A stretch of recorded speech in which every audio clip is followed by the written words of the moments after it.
How's it going? This is Chris Hoban with the final project for robotics or MECH140, and the goal of this project was to complete a course and collect 4 cans off of the course and sort the cans out between white and black.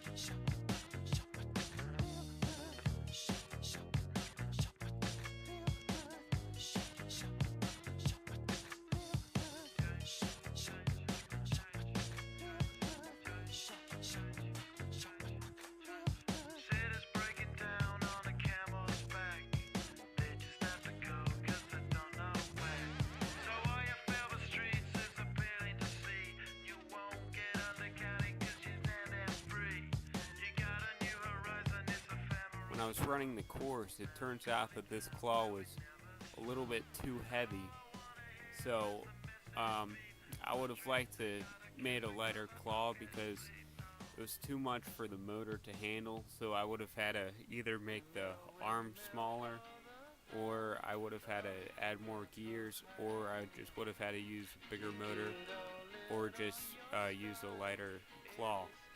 So I probably would have, in the future, if I ever did this again, I would use a lighter claw.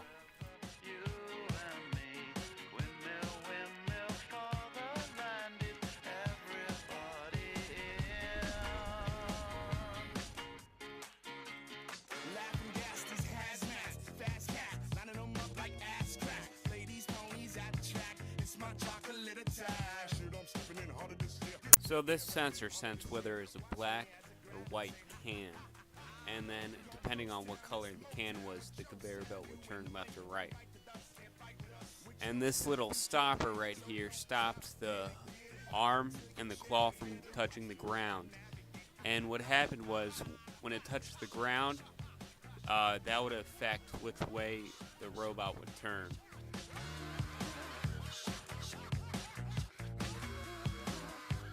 So I had to put some metal on the claw as a guideline for the can, so the can would end up on the conveyor belt, because without this, the can would end up wherever, and I want it on the belt. So I added this metal so the cans would lay on the belt.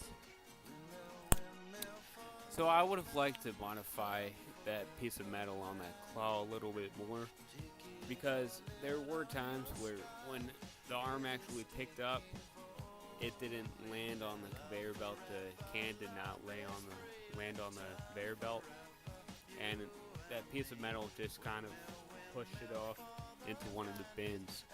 So I would have liked to modify that piece if I had more time. Don't stop, get it, deep high captains in it, steady, watch me navigate. Don't stop, get it, deep high captains in it, steady, watch me navigate.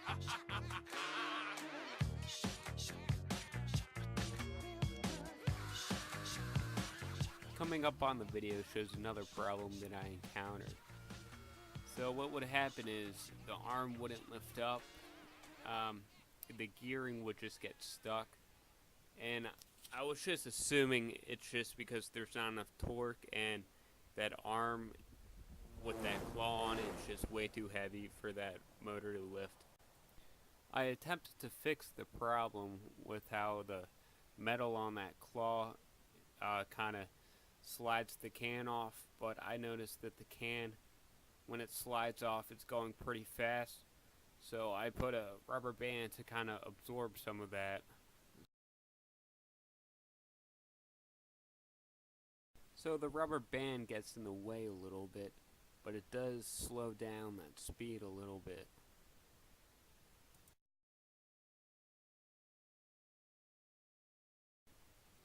This is the robot going around the track, attempting to complete it, but as you see, there's some stutters in it, and then it kind of goes off course right there. I was having trouble with that turn, And again, I was having trouble with that claw lifting, and I just never had the time to fix those mistakes. But if I had more time, I would have fixed that.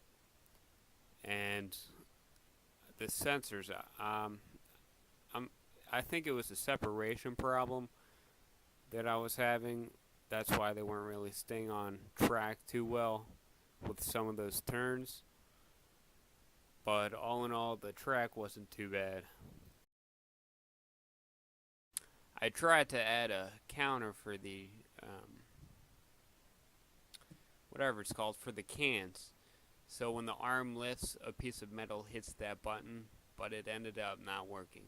In an attempt to fix that rubber band problem, I try to have an arm come all the way up, then come a little bit back down, and then come back up to try to knock that can back on that conveyor belt.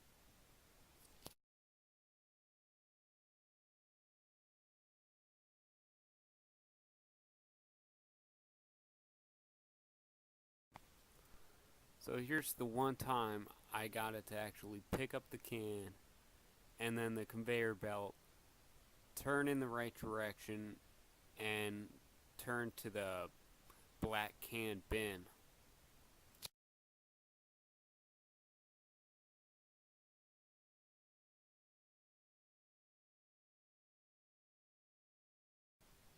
So this is my code for project 3. So I'm defining everything, and I'm just gonna kind of skip down, not really gonna talk about this until we reach the if statement.